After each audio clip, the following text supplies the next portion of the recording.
Welcome to the Success with Jewelry podcast, where we invite you inside our conversations about business success and marketing for jewelry designers and entrepreneurs. We're Laryssa and Liz, jewelry marketing experts with a combined 16 years of experience in jewelry marketing and proven track records in helping jewelry brands meet their goals. When you listen to or watch this podcast, you get an intimate and exclusive peek behind the curtain of all the things you wish you could know about earning success in this industry. Welcome to episode number 43. In this episode, Laryssa and I are answering your questions. We also want to tell you about our insider community. When you join, you'll have access to extended episodes full of tips that you can start implementing today and further resources about each topic we discuss. In the extended version of this episode, we answer even more of your questions. To get access to the exclusive content as well as a direct access to me and Laryssa, sign up by visiting successwithjewelry.com. Hey, Laryssa, let's get into it. I love answering people's questions. Yeah, it's fun when people actually ask them because, we're here for you. We want to be helping you find success in your jewelry business. So anytime you want to reach out with a question, we are here for it. I like when people try to stump me because I'm like, I never thought about that before. I like that too. I like when I get a question where it forces me or pushes me to think more outside the box. With marketing. I love thinking about marketing. Same. So the first couple of questions we received are pertaining specifically to our wholesale episodes. So the first one is, how are designers who have one-of-a-kind design pieces selling to stores? Do they make a lot and have the buyers choose at the shows, or do they make things that are similar that they bring to the shows as a sample?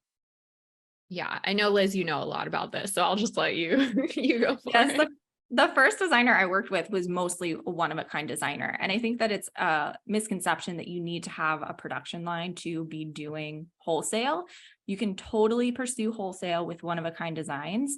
So what designers typically do, and I've worked many a trade show booth for one-of-a-kind designers, is they sell that piece to that store and then it's sold. So they mark it sold. Something that I think is really smart to do is know what stones you have in your inventory and how you could recreate one-of-a-kind pieces to look similar. And you can even bring the stones with you to the show or have photos that you can share to recreate it if pieces have sold. Yeah. So on your line sheet too, you can mark the pieces that are one of a kind as one of a kind, so that buyers are aware, and just be really clear about what stones you have available. You could even create a line sheet if you're really doing a lot of one of a kind. You could create a line sheet with the stones you have available to create certain styles. So maybe you have a standard bridal design and you want to share the stone options you have available at that given moment, and you can take orders based on that. That seems almost like a way to also be more efficient in your business, because I can imagine doing a line sheet and constantly updating it with one of a kinds feels like a lot of work. Yeah, that can be a lot of work. So it's so important when you're creating a line sheet to make sure that it is easy for you to edit and you're not always having to go back to a designer, or, you have to recreate everything. So having your line sheet set up so it is really simple for you. Also, you don't have to wholesale everything. So you could create some one-of-a-kinds that are just for your direct-to-consumer clients. I also really appreciate one-of-a-kind when you're pursuing wholesale, because once that piece is in a store, then it's in that store. So it really creates some good collaboration and promotion opportunities. The next question we got pertaining to the wholesale episode in particular is, what is a reasonable minimum order for a first-time order, dollar-wise or number of pieces wise? What is a good way to figure that out? And I think that a lot of people get a little bit too stuck on this idea of a minimum, and you really want to be flexible with it. You want to think about it as okay, well, this is a nice collection.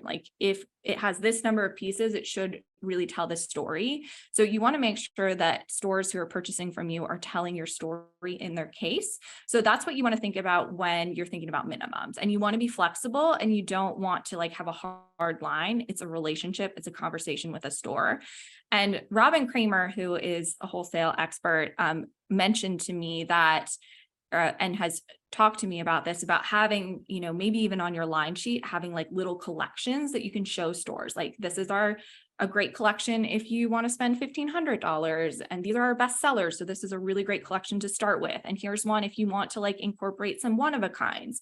And having that visual for the stores is really helpful because, you know, some stores might want to just pull their own collection because they understand their buyer really well, but some stores might just be interested in hearing from you what works best. Yeah, I mean, it's all about creating relationships with those retailers. You can have an idea of like what you want your ideal minimum to be, but once you kind of understand their needs and what they're trying to like show their customers, I think it makes more sense, like Laryssa, to just be flexible. Definitely. I've done orders that are just like a group of 3 pieces that really do tell the story nicely. And that's okay. If that's where the store feels comfortable kind of investing in your brand and getting started, I think that's great.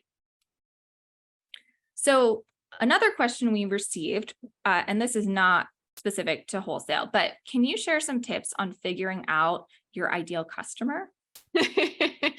Yeah, this is such a common question. It depends so much on like your stage of business, because if you're literally just starting out, you don't have a lot of sales, there's going to be a little bit of educated guessing going on when it comes to your ideal customer. Maybe you could do that by looking at other competitors in the marketplace, by asking like friends and family how they resonate with your jewelry, or even just like your own intuition, like who do you think is the person that would buy this? And then as you move forward in your business, of course, that ideal customer can evolve as you get more information. If you've been in business for a while, then you probably have sales data to look at. You have Google Analytics data, you have social media data, you can survey your customers to really get like a better picture of who this person really is. I think one of the biggest things to think about with your ideal customer too is don't be afraid to niche down. So don't think about a huge age range, like everybody is my ideal customer, like age 25 to 65. Like really feel comfortable like leaning into your niche. And like Laryssa said, you can always tweak it later and as you gather more data, as you figure things out, but really lean into a specific target group. It's 100% going to change anyway. So like, just be okay with it. Definitely. And just because you're like focused on, say, a 25-year-old who loves flowers, that's very general. You need to get a little different than that. But if that's your focus, that doesn't mean that 65-year-old woman isn't going to purchase your work. So just because you're marketing or thinking about an ideal customer in a certain way doesn't mean that you're excluding everyone else. The last question we're going to answer here on this episode, and this is actually a big question, but what content is working on Instagram? We're laughing because we're about to record another episode that you'll see next week about all the changes that have gone on Instagram and within the social media platform. So stay tuned for that. But this question has been coming up a lot, so we wanted to tackle it here. But what content is working on Instagram is a really challenging question. There is no response I could give you that's like in a box, like a tidy answer. Really the content that's working on Instagram is the content that's resonating with your audience. So we're seeking engagement, of course. Content that is more real, that is more thinking about talking to your audience, is content that's working better. I manage a lot of Instagram accounts, and I used to be able to say like, oh, this post is going to do really well. And now I have no idea. Things are performing really well that I would have never expected. But in general, what I'm seeing is that anytime you're telling a story, you're being true to your brand, you're speaking to your followers, your ideal customer, that content is working really well. And then the other thing I'd say is that Instagram stories and direct messages are 2 parts of the platform that should not be ignored. Mm-hmm.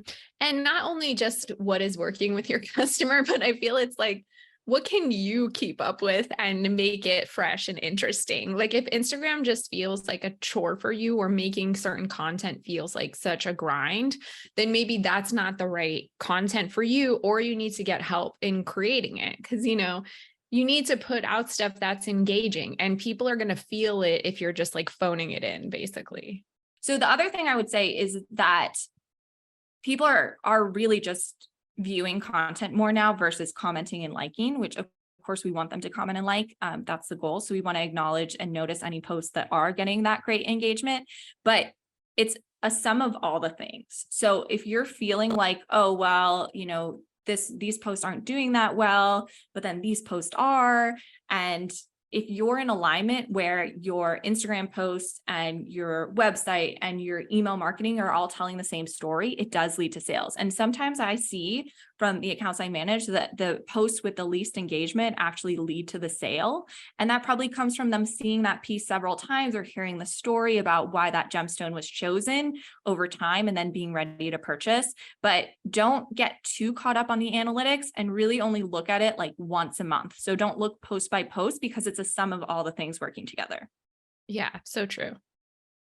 So again, in the bonus episode, we answer even more of your questions. And if you still have questions that we didn't answer, let us know. You can visit successwithjewelry.com to sign up for extended episodes as well as exclusive content. Thank you so much for listening.